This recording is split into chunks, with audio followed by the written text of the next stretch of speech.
Sargent.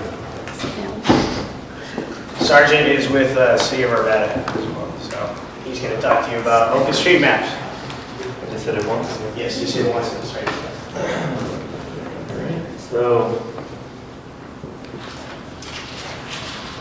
So I started this presentation yesterday at 4 o'clock, so it's going to be kind of sweet. But as it says, pick your topic, and as all you Arvada guys know, that I like talking about maps, so we're going to talk about maps today. And this was sort of a twofold purpose. Oh, that's really fast.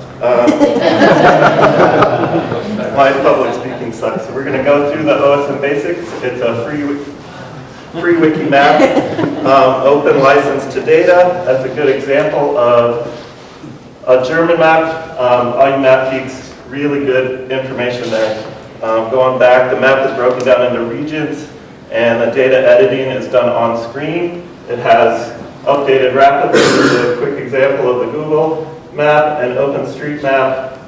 It's updated rapidly. Google usually has a 6 to 12 months update cycle. OpenStreetMap is like daily to weekly updates, so you can get your information out there a lot.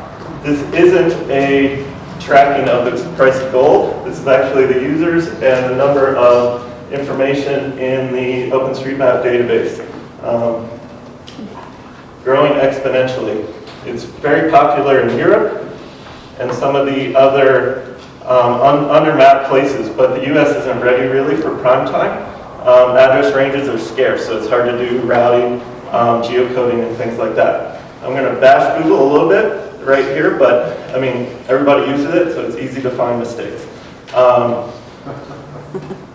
On the other case, there's errors in all the online maps, even mine. I won't admit it, but anyway, this is just a real quick Arvada example. They've got 51st Avenue, and that's actually a bike trail. But anyway, that's just a local example, and then the next slide will be, and everybody has examples of where Google sent you the wrong way. This is the OpenStreetMap.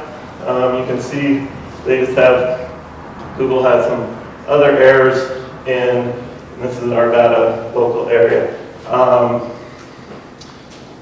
And I've had this happen numerous times. People come to me, I'm the map guy at the city, can you fix Google? Not so much. Like to, can't. They do have a community map partners. Esri also has a community map partner.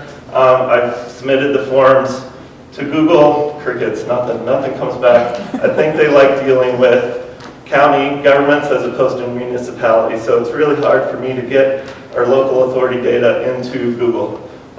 Just a little background on some of the big guys. Data is king. There was bidding wars between Garmin, Navtech, TomTom. In 2009, Google dropped their data provider and went completely local. They own all their own GIS data as far as their maps and aerial imagery. In the last week or so, a lot has happened with OSM. Bing Silverlight has added an OSM tile layer. Let's see, go back here. The owner of, the founder of Steve Coast joined Microsoft. Geez, screw this up. And so, let's see, my 2 cents. We went way past that. Hence the non-practicing.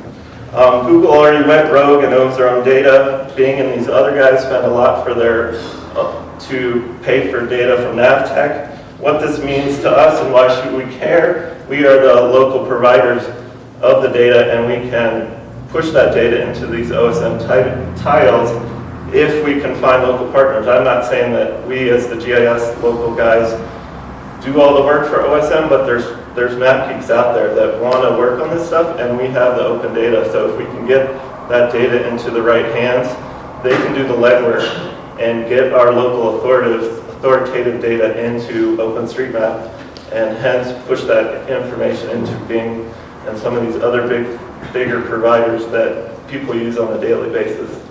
And I guess that's kind of the summary. And actually, you can get data back out of there. There's good stuff that local people have put up there that we may not have the time to collect as local authorities, but people have gone out there and GPSed it, and we can download that and put it into our GIS, and it may provide value to us.